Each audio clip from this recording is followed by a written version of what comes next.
Welcome back, friends. We are here again to open up new story. You may like to listen. So take a break, sit with your snacks. I like popcorns and I take it with me, so let's go. Ethan Carter was awake before the alarm. Again. He lay still, eyes open, listening to the soft tick of the clock on the dresser. 6:17 a.m. The sun hadn't fully risen, and a pale, gray light pressed through the slats in the blinds. He could hear birds outside, a delivery truck downshifting a block away, and next to him, the faint sound of Claire breathing. She lay turned away from him, as she had every morning for what felt like months now. The space between them in the bed had grown, not just physical, but atmospheric. It wasn't tension, it was absence. A quiet kind of emptiness that settled between two people who had stopped reaching for each other. Still, Ethan stared at the ceiling for another minute before he slid out from beneath the sheets. The floor was cool on his feet.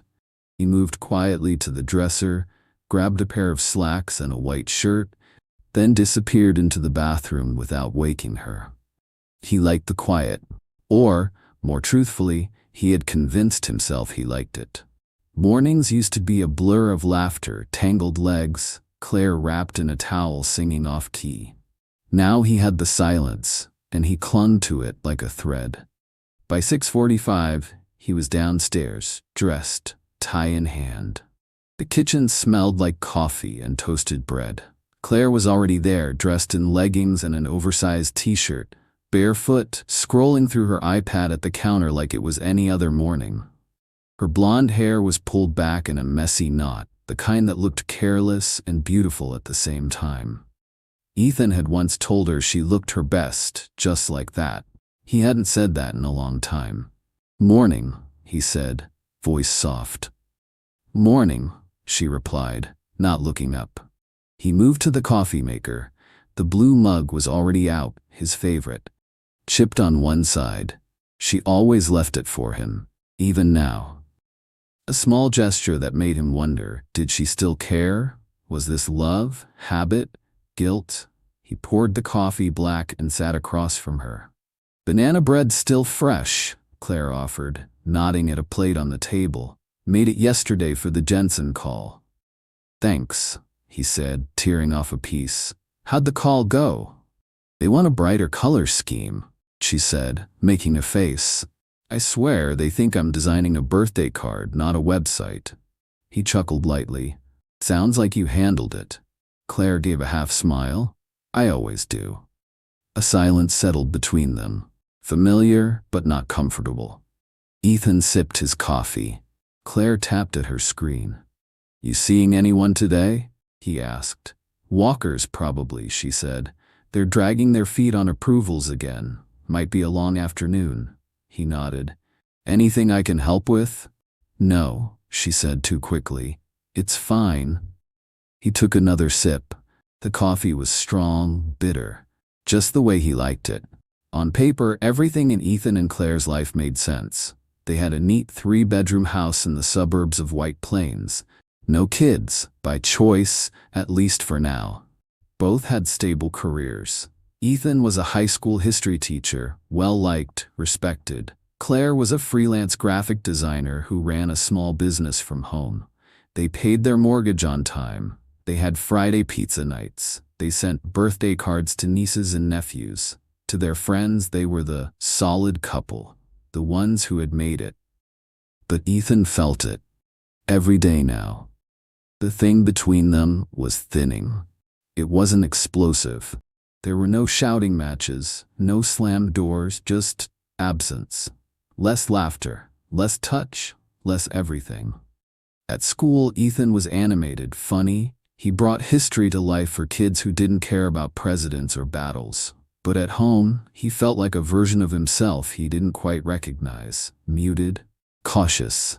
He used to confide in Claire about his students, about Derek, who was failing despite being brilliant, or Haley, who wanted to be a poet and brought him notebooks full of secret verses.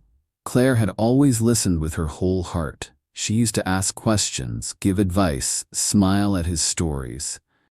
Now she nodded, or didn't. He hadn't brought up a student in weeks. Claire heard the garage door close and exhaled. Ethan was gone. Another morning passed, and she hadn't told him what she wanted to say. Not that she knew exactly what it was, just something honest, something real. She stared at her iPad, but the email she was writing blurred. Her stomach churned with the coffee she barely touched. She loved him, of course she did. She had loved him for 8 years, married him after 5. They built a life together. They had memories, laughter, long road trips, quiet days in bed. And yet, lately, it felt like loving him was like holding on to the ghost of who he used to be. Or maybe who she used to be. She hadn't meant to drift. It had happened slowly, like walking into the ocean and realizing the tide had pulled you out deeper than you thought. At first, she blamed the work, then the pandemic, then herself. Now she didn't know who to blame.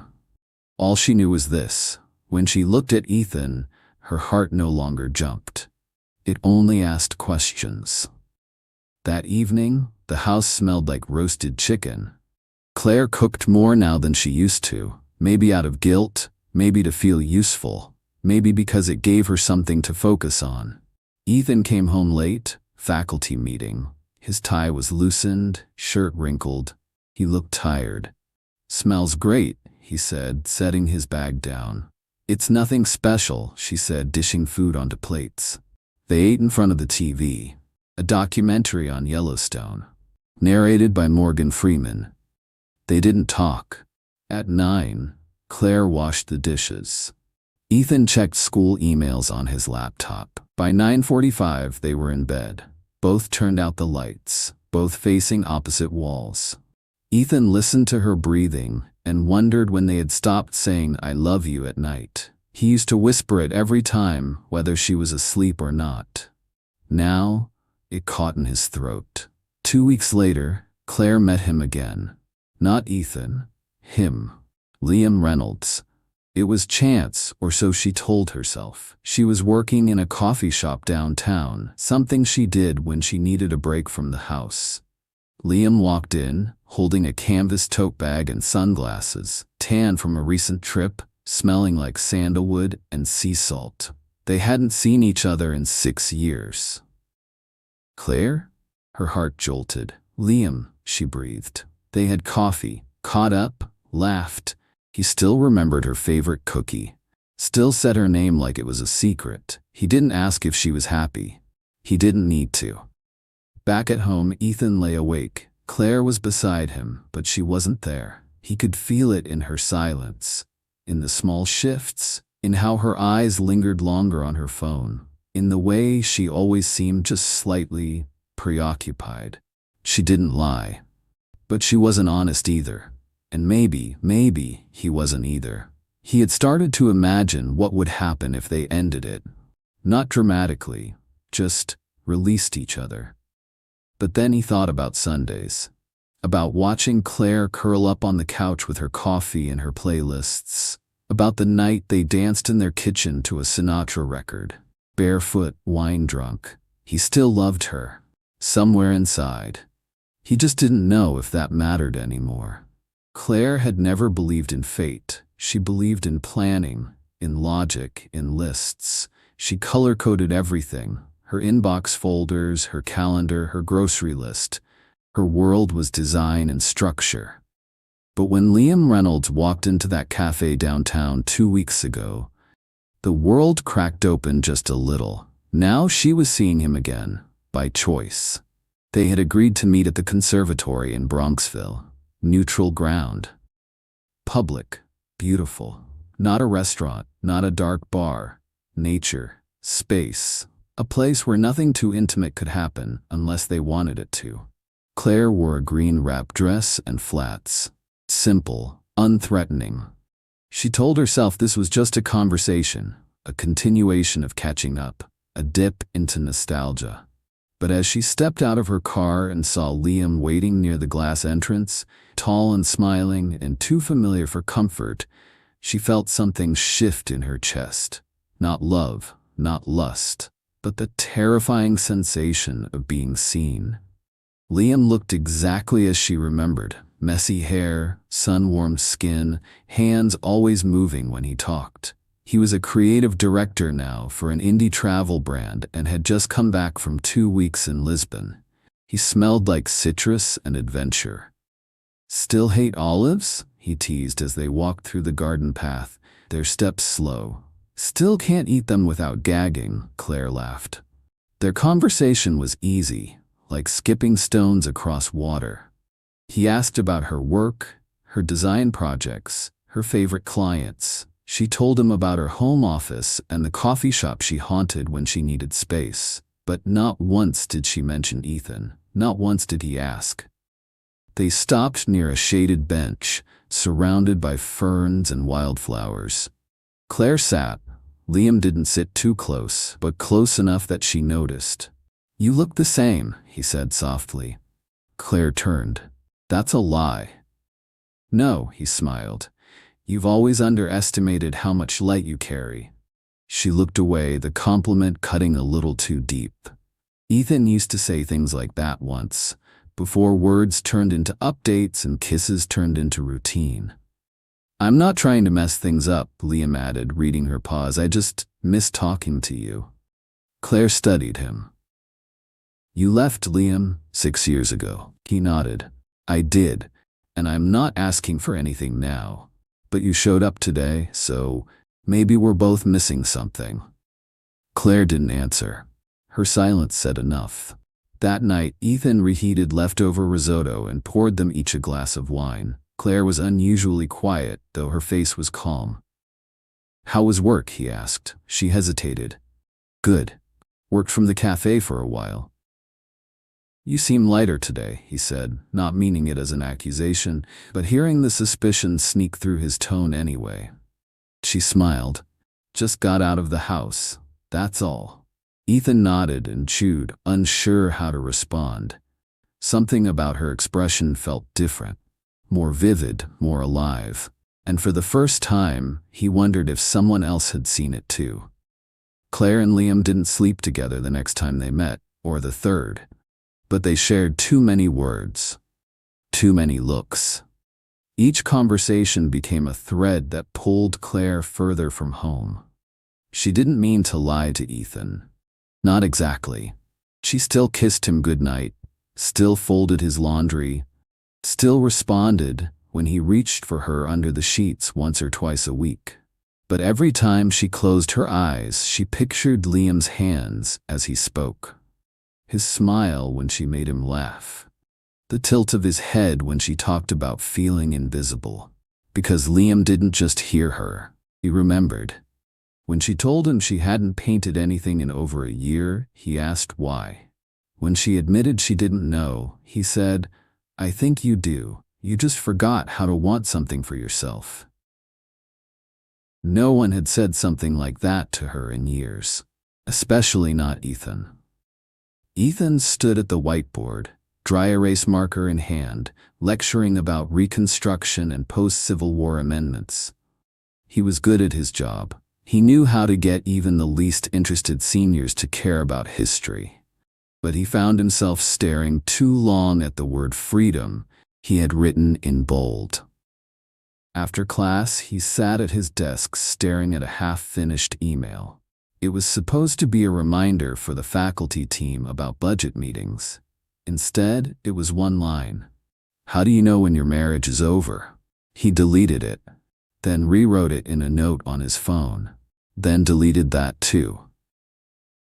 At home, Claire kissed him on the cheek and said she had a client meeting across town. She wore lipstick. She never wore lipstick for clients. She left at 6 p.m. She didn't come back until 10:15.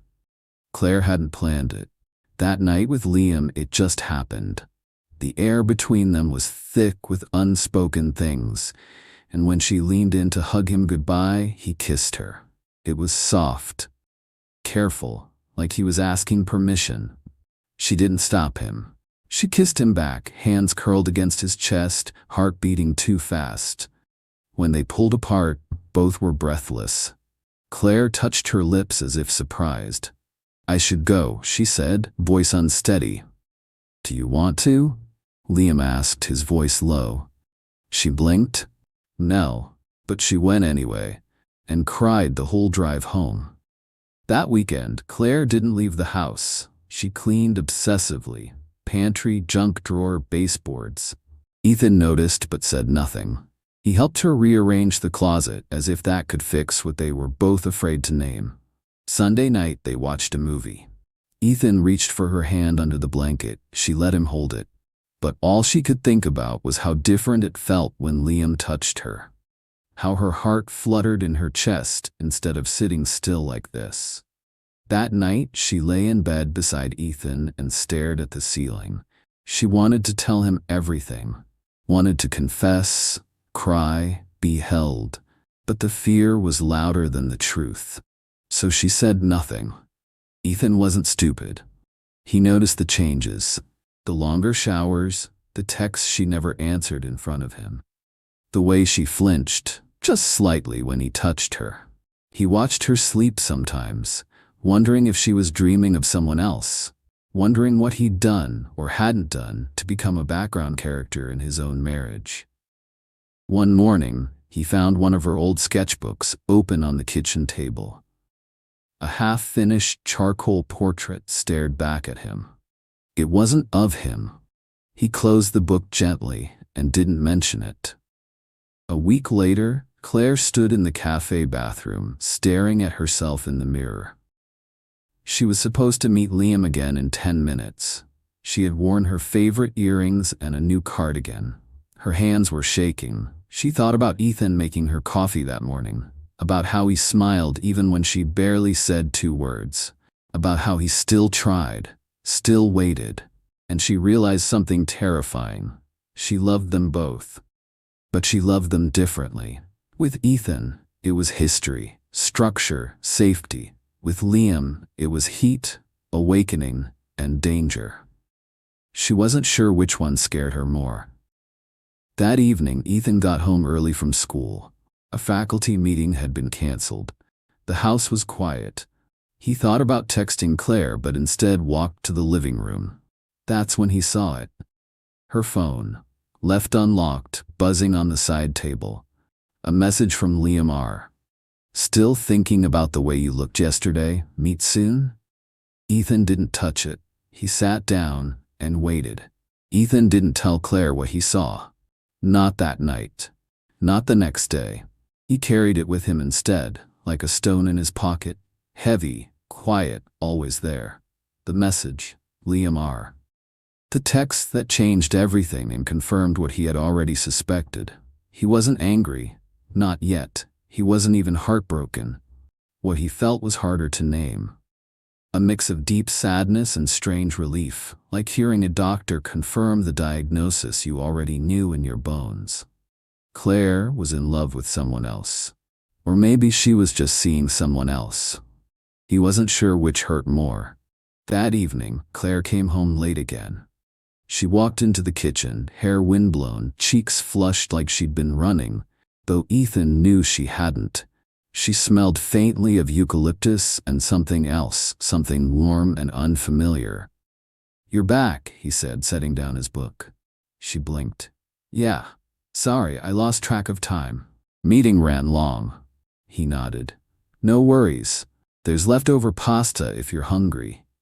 "Thanks," she said, not meeting his eyes. She poured herself water, drank it in long gulps. Her hand trembled slightly as she set the glass down.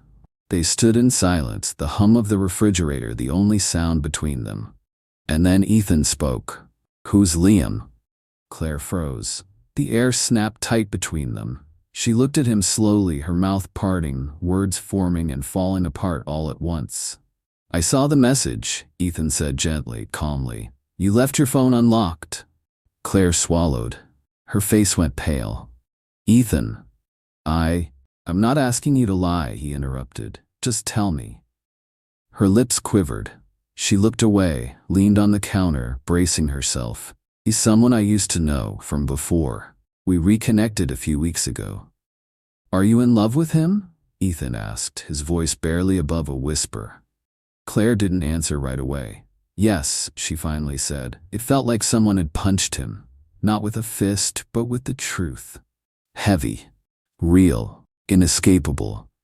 They sat in the living room without speaking for nearly 20 minutes. Neither of them cried, neither shouted. The silence was somehow worse than either. Was it physical? Ethan finally asked, his eyes locked on hers. Claire nodded once. Not at first, but yes. Ethan leaned forward, elbows on his knees. Was I just not enough anymore? Her eyes filled. No, God, no. You are enough, Ethan. You always were. But something between us changed, and I didn't know how to talk about it. He rubbed his hands together. You could have said something, instead of this. I know, she whispered. I tried, so many times. But you were always tired, always buried in school or fixing things around the house or just not seeing me. He let out a long breath. That's not an excuse, Claire. I know it's not, she said, but it's the truth. The next day, Ethan took a personal day from work. He drove north toward the Hudson Valley. No destination in mind, just space, just quiet. He stopped at a small lake and sat by the shore, watching ducks swim lazily across the surface. He thought about the first time he kissed Claire, on the steps of her old apartment building, her hands cold from the winter air, her breath sweet with cinnamon gum. He had loved her for so long, in such a steady, dependable way, he hadn't noticed the cracks forming. Or maybe he had and looked away, assuming they would fix themselves. But love, he realized, doesn't sustain itself on memory. You have to feed it, tend to it, and he hadn't. Still, it didn't justify betrayal. Claire spent the day alone. She cleaned again, pointlessly, wiped already clean counters, rearranged bookshelves, sat in the bedroom staring at the walls. When Ethan finally came home at dusk, she stood in the hallway like a shadow. I don't want to lie anymore, she said quietly. Then don't, he replied, hanging up his coat. But I need to know, is this something you're ending or something you're choosing? Claire's voice cracked. I don't know. That was the worst answer of all. They decided to separate. Not permanently, not yet. But Ethan packed a bag and stayed at his brother's place downtown. They didn't fight about it. There were no ultimatums, just a shared understanding that breathing room was necessary. Ethan told no one at first. Not his brother, not his coworkers. He just said he needed a break from the house. A change of pace. Claire didn't tell Liam right away either. She stopped seeing him, for now. She didn't know what she wanted. Only that her life, as it had been, could no longer stay the same. In the quiet of his brother's apartment, Ethan read again. He ran 3 miles every morning. He cooked himself dinner. He began journaling, something he hadn't done since college. And he thought about Claire. About what they had built. About how it had become more of a structure than a home. He missed her. But he wasn't sure if he missed her, or just the version of her he had held on to in his mind. Sometimes, at night, he stared at the ceiling and whispered, "Tell me how we got here." No one answered. Claire went to therapy, one-on-one sessions at first, then couples counseling, when Ethan agreed to join. They spoke in quiet rooms with neutral colors, and a woman named Deidre asked careful questions. When did you start feeling disconnected? What do you miss most? What's your greatest fear about staying? What's your greatest fear about leaving? There were no easy answers, only long pauses and soft tears and truth spoken like apologies. Liam texted her once, "I'm still here, Claire, but I'll give you space." She didn't reply, not because she didn't care, but because she did, too much. And she needed to know who she was without him, or Ethan, before she could choose either. 3 months passed. The seasons turned, leaves changed, cold returned. Ethan came by the house one Saturday afternoon to pick up winter clothes. Claire made him tea. They sat in the kitchen like old friends. "How are you?" she asked. "Better," he said honestly. "You?" "Different." They smiled. There was warmth, but also distance, not resentment, not bitterness. Just the fragile peace of two people who once loved each other more than anything, and maybe still did, in some way, but didn't know how to live together anymore. The sky outside was bruised with the first signs of winter. Bare trees clawed at the wind as Claire lit a candle on the dining table. The house was quiet, warmer than usual. She had turned the heat up too high without realizing it. She adjusted the thermostat and glanced out the window. Ethan's car pulled up to the curb. He was exactly on time. She opened the door before he knocked. "Hey," he said softly, the word like a pebble dropped into still water. "Hi," she replied. He stepped inside, removed his coat. There was no hug, no kiss, just familiarity mixed with caution. Two people who once shared a bed and now shared nothing but a tangled history. Claire had offered to cook. Ethan brought wine. The table was set for two, the way it had been thousands of times before. But nothing about this felt routine. This was a summit, a reckoning. Dinner was lemon chicken, roasted potatoes, a salad. Ethan commented on the seasoning. Claire smiled but said little. They ate with the kind of politeness usually reserved for strangers. When the plates were cleared and the dishes rinsed, they sat across from each other at the table with glasses of wine between them, and Claire exhaled. "I'm not sure where to start," she admitted. Ethan met her eyes. "Start where it hurts." She nodded. "Okay." A long pause. "I think I stopped feeling like your wife long before Liam came into the picture." Ethan didn't flinch. "What changed?" "I did," she said. "But you did too. Or maybe we just grew next to each other, not with each other. You were always there, Ethan. But I felt alone. Every day I felt invisible." His fingers tightened around the stem of his glass. "Why didn't you tell me that directly?" "I did, in little ways. I asked for space, for connection, for you to notice me. But you were tired. Work was hard, and every time I tried to say it louder, I got quieter instead." Ethan took a slow breath. "You should have screamed." Claire looked down. "I know." Ethan leaned back in his chair. His face was calm, but his voice held weight. "You hurt me." "I know," she whispered. "You broke something I didn't know was so fragile." Claire nodded, eyes wet. "I didn't mean to. It wasn't planned. I didn't look for it." "I believe that," he said. "But it still happened, and it still wrecked me." Tears slipped down her cheek. "I don't expect forgiveness." "I'm not sure I'm ready to give it," he replied honestly. "But I still needed to see you. To talk, because I can't carry the silence anymore." She wiped her face. "Me neither." They moved to the couch, no longer facing each other across a battlefield, sitting side by side on neutral ground.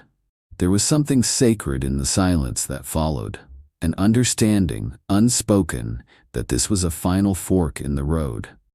"Do you still love me?" Claire asked, almost afraid to look at him. Ethan didn't answer right away. "Yes," he said finally, "but I don't know if it's the kind of love that wants to stay." Claire's breath hitched. "I understand." He looked at her. "Do you love him?"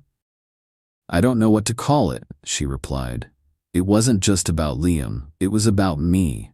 About remembering that I'm still alive, that I still feel things, that I'm not just a wife and a planner and a placeholder in someone else's life." Ethan nodded slowly. "I thought we were happy. I really did." "We were," Claire said. "But we stopped choosing each other." They sat in silence again, a different kind, less wounded, more reflective. "I've been in therapy," Ethan said quietly. "It helped." Claire turned to him, surprised. "You never told me." "I didn't want to tell you until I knew why I was doing it," he said. "At first it was just pain, then it was anger. But now, I think I'm doing it for me." Claire smiled through her tears. "That's good," he continued. One thing I realized is I stopped being curious about you. I stopped asking who you were becoming. Claire blinked. What? I used to know all your favorite artists, what colors you hated, what books you dog-eared, but I stopped listening. I assumed I knew everything about you already. But you kept changing, and I didn't keep up. That's the most honest thing anyone said to me in years, she whispered. I wish I'd said it sooner. I wish I had too. They talked until midnight, about their marriage, their mistakes, their patterns. They remembered the little things, the day she got the call about her mother's cancer, how he held her in the hallway for hours, the time he lost a student to suicide, and how she made him breakfast for dinner just to keep him from collapsing. They had survived so much, built so much, but survival is not the same as connection. And tonight, they both finally saw it. At the door, Ethan looked around the house. This place feels different, he said. Claire nodded.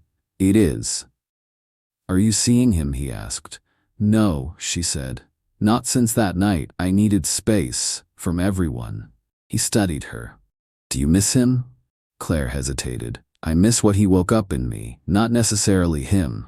He considered that, then nodded. I don't hate you, he said. Claire's lips trembled. That's more than I deserve. No, Ethan said, stepping back. It's exactly what you deserve, because I had a part in this too. Maybe I didn't cheat, but I disappeared too. Slowly, quietly. Claire said nothing. She just opened the door. I'm not ready to move back in, Ethan added, but I'm not ready to let go completely either. Claire smiled faintly. Then maybe we just start with coffee. Ethan paused. Coffee sounds good. The next morning, Claire brewed 2 cups. She set Ethan's favorite mug, chipped blue and still his, on the table across from hers. And she waited. Not for forgiveness, not even for love, but for a chance to begin again, from the place where everything had fallen apart. Together or separate, she didn't know. But at least this time, there were no more lies. Claire stopped wearing her wedding ring on a Tuesday. It wasn't a declaration or a dramatic moment. She took it off to clean the dishes, set it on the counter, and simply never put it back on. That night, when she crawled into bed alone, her finger felt light and strangely honest. She hadn't told Ethan, not yet. But she knew it would come up eventually. They still saw each other, every week or two. Coffee, sometimes dinner. Not dates, not therapy, not reconciliation. Just 2 people trying to be real. It was awkward and careful and at times heartbreakingly gentle. But it wasn't a marriage anymore. At least not in the way it once had been. Ethan had signed a short-term lease on a 1-bedroom apartment in Terrytown. Top floor, small balcony, a view of the Hudson River. The space was modest, but it was his. The first time he brought Claire over, just to pick up a forgotten box of winter boots, she stood in the doorway for a long time. You hung the Sinatra poster, she noted softly. You always hated it, he said with a smirk. I didn't hate it, Claire replied. I just didn't understand it. They laughed, and for a moment they were old versions of themselves, light, teasing, intact. Then silence fell again. She handed him a box. Here's the scarves. Thought you'd want the gray one. He looked at it for a long time. Thanks. When she left, she touched the wall beside the door without realizing it, as if trying to leave something of herself behind. 3 weeks later, Claire stood in the kitchen of their old house, staring at the blank spot on the wall where the bookshelf used to be. The absence startled her. That bookshelf had been there for 7 years. It held Ethan's novels, his baseball cards, their honeymoon photo, a stack of unpaid parking tickets they always pretended didn't exist. Now it was gone, and she'd never seen the wall behind it until now. Pale, untouched paint, empty. That's how this all felt. Like peeling back layers and finding things you forgot you'd hidden. She went upstairs to the guest room. It was filled with boxes. Some marked donate, some Ethan, some Claire. She sat down on the floor and opened one.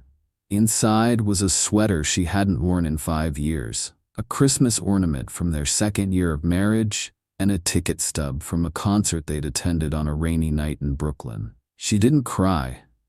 She just held the stub and wondered if nostalgia was just another way of lying to yourself. Ethan was dating someone. Nothing serious. A school counselor named Melissa. She was kind, good at board games, and very into trail running. She didn't ask too many questions about Claire, which was a gift Ethan didn't know he needed. On their 4th date, she asked, "So what are you looking for?" Ethan paused, staring into his beer. "I don't know," he said honestly. "Maybe just to remember what it feels like to be new to someone." Melissa smiled. "That's fair." They didn't sleep together that night, or the next, and he didn't feel guilty. Not exactly. Just cautious. As if love had become a room with glass walls. Claire took a solo weekend trip to Cape Cod in mid-November. She stayed in a small coastal inn, spent hours walking the shoreline, sketching in her notebook, drinking strong coffee on a porch overlooking gray, churning waves. One night, she wrote in her journal, "I thought I would miss Ethan more than I do, but what I really miss is how I felt when we were us. Before the house, before we grew quiet, before love became a checklist." She closed the journal and let the pages flutter in the breeze. No one had ever told her that grief could come with relief. They still talked. Some weeks, the conversations were about logistics, house maintenance, finances, taxes. Other weeks, they dipped into memory. "Do you remember our first apartment?" Ethan asked one evening over coffee.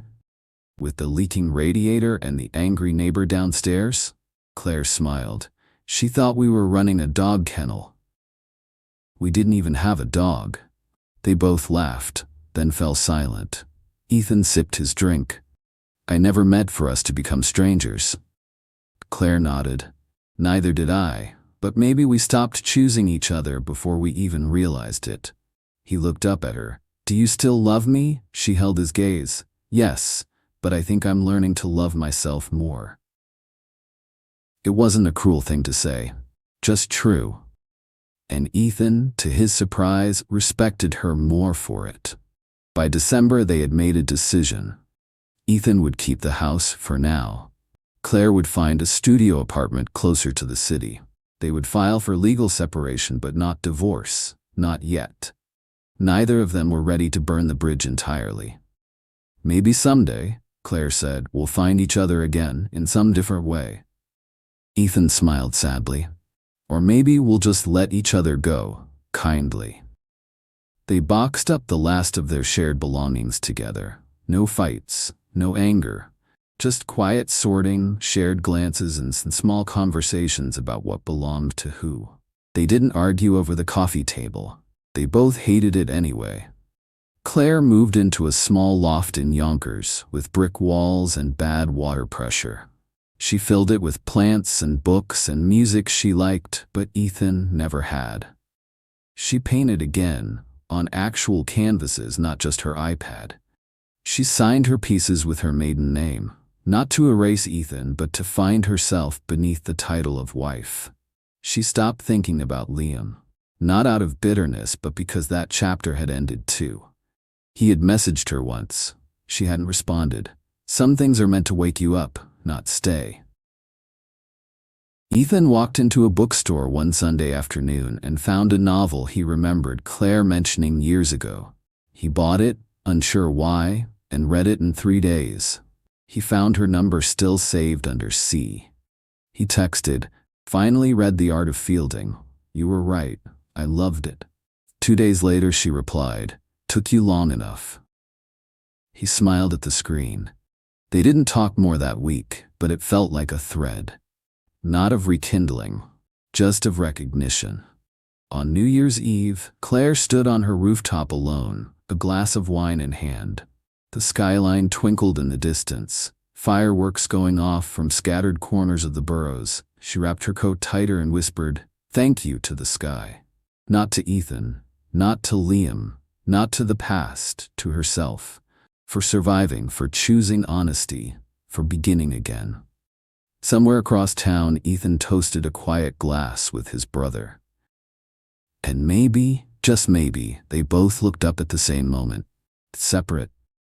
Unraveled. Free. The cafe was quiet, tucked between a bookstore and a bike shop, in a sleepy town 2 hours north of their old life.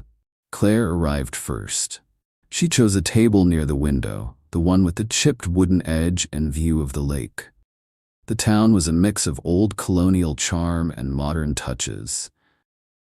Just the kind of place she'd fantasized about living in a year ago, when everything was crumbling quietly around her.